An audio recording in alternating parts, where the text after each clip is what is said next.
அன்பிற்குரியவர்களே, ஒரு தடவை முல்லா நஸ்ருதீன் பக்கத்து வீட்டுக்கார்ட்ட போய் ஒரு டம்ளர் கொடுங்க இரவலாகன்னு கேட்டார். அவரும் கொடுத்தாரு. வாங்கிட்டு போனவர் திருப்பி வந்து அதை விட சின்ன டம்ளரோட சேர்த்து கொடுத்தாரு. என்னங்க இன்னொரு டம்ளர் இருக்குதே அப்படின்னு கேட்கல. உங்கள் வீட்டு டம்ளர் நம்ம வீட்டுக்கு வந்த உடனே குட்டி போட்டுருச்சுங்க அப்படின்னு சொன்னார். அவரும் ரொம்ப நல்லதாக போச்சு, நமக்கு இன்னொரு டம்ளர் எக்ஸ்ட்ரா கிடைக்குதுன்னு சொல்லி அதை வாங்கி வச்சுக்கிட்டார். பிறகு முல்லா நஸ்ருதீன் மறுநாள் வந்தார். மீண்டும் அவர்கிட்ட குடம் ஒன்று கொடுங்க அப்படின்னு கேட்டார். அவரும் நமக்கு டம்ளரே குட்டி போட்டு 2ஆக வந்துச்சு, குடமும் 2 கிடைக்கும் அப்படின்னு சொல்லி குடத்தை கொடுத்து விட்டாரு.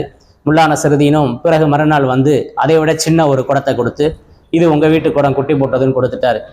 டம்ளரும் குட்டி போடுது, குடமும் குட்டி போடுது, சூப்பர் அப்படின்னு சொல்லி அவரும் சந்தோஷமா அதை வாங்கி வச்சுக்கிட்டாரு.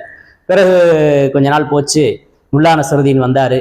வந்து உங்கள் வீட்டு நெக்லஸை கொடுங்க, நாங்கள் வெளியில் ஒரு நிகழ்ச்சிக்காக போகிறோம், அதனால என் மனைவிக்கு உங்கள் வைர நெக்லஸை கொடுங்கன்னு சொல்லி கேட்குறாரு.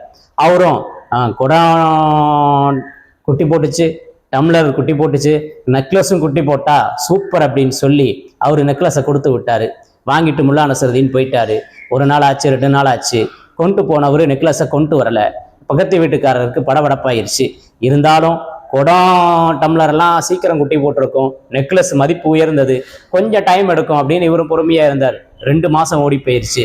இதுக்கு மேல இவருக்கு பொறுமை தாங்கலை. போய் நேராக முல்லாட்ட கேட்டாரு.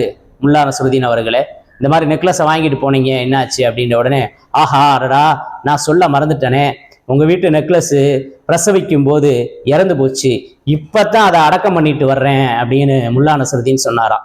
ஆக அன்பிற்குரியவர்களே, அவர்னால என்ன செய்யறதுன்னே தெரியல. ஏன்னா டம்ளர் குட்டி போட்டுச்சுங்கிறத ஏத்துக்கிட்டாரு, குடம் குட்டி போட்டுச்சுங்கிறத ஏத்துக்கிட்டாரு. இப்ப நெக்லஸ் இறந்து போச்சுன்னு சொன்னா என்ன செய்யணும்? ஏத்துக்கிட்டு தான் ஆகணும். வாயடைச்சு போயிட்டார்.